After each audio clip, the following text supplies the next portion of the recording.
नमस्कार दोस्तों, स्वागत है आप सभी का आपके अपने यूट्यूब चैनल पर। दोस्तों, सरस्वती नगरी में कृषा गौतमी नाम की एक कन्या रहती थी।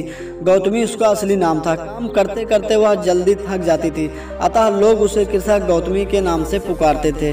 गौतमी ने जवानी में प्रवेश किया और उसका विवाह हो गया। गौतमी गरीब घराने की थी, अतः उसकी ससुराल के लोग यथोचित उसका आदर न करते थे। कुछ समय बाद गौतमी को एक पुत्र प्राप्त हुआ। अब घर में उसका आदर होने लगा, लेकिन होना कुछ दूसरा ही था।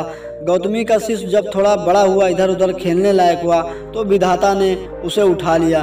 तो गौतमी ने सोचा, पुत्र जन्म से पहले मेरा इस घर में आदर ना होता था, पुत्र जन्म के बाद मेरा इस घर में आदर होने लगा और लोग मुझे सम्मान देने लगे, और अब ये लोग ना जाने कहाँ मेरे पुत्र को लेके जा छोड़ देंगे। गौतमी ने मृत पुत्र को गोद में लिया और उसके लिए घर घर दवा मांगती फिरती लगी। लोग ताली बजाकर उसे हंसी ठठारा करते लगे और कहने लगे, पागल हो गई है, मरे आदमी की भी दवा कहीं मिलती है। किसी भले आदमी ने गौतमी पर बहुत दया आई और उसने सोचा, इससे इस बेचारी का दोष नहीं, यह पुत्र शोक में पागल हो गई है, इसकी दवा बुद्ध भगवान को छोड़कर और किसी के पास नहीं मिलेगी। उसने कहा, माँ तुम भगवान बुद्ध के पास जाकर उनसे पूछो। गौतमी ने अपने शिष्य को गोद में लिया और वहां पहुंची जहां भगवान पलथी मारकर बैठे हुए थे। अभिवादन करके बोली, महाराज मेरे पुत्र को दवा दीजिए। तथागत ने कहा, तूने अच्छा किया जो यहाँ चली आई। देख, तू इस नगर के उस घर जा और घर से सरसों मांग कर ला, जिस घर में अभी तक किसी की मृत्यु ना हुई हो।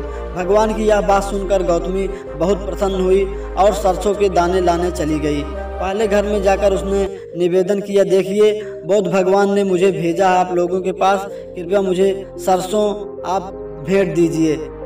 गौतमी के ये शब्द सुनकर एक आदमी झट से गया घर के अंदर और सरसों लेकर आया। तो गौतमी ने पूछा, पहले यह बताइए कि आपके घर में कभी किसी की मृत्यु हुई है क्या? यह सुनकर लोग आश्चर्य करने लगे और गौतमी से यह कहा, यह तू क्या कर रही है? कितने आदमी मर चुके हैं इस घर में, इसका कोई हिसाब नहीं। गौतमी, तो फिर मैं आपके घर के सरसों नहीं लूंगी। गौतमी दूसरे घर गई, सब जगह उसे यही जवाब मिलता। उसने समझा शायद सारे नगर में यही बात है।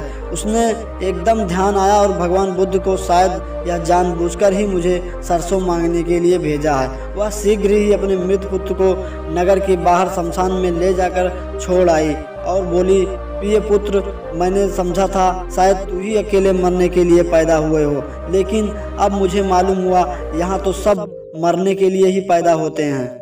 जो कोई भी इस धरती पे आया है उसे एक न एक दिन सबको ये धरती छोड़कर जाना ही होगा। ये मोह माया सब बेकार की बातें हैं। इतना कहकर अपने पुत्र को शमशान में रखकर वहाँ से लौट आई। लौटकर भगवान बुद्ध के पास आई। बुद्ध ने पूछा, गौतमी सरसों के दाने मिल गए? गौतमी, भगवान सरसों के दाने नहीं चाहिए, उनका काम हो गया।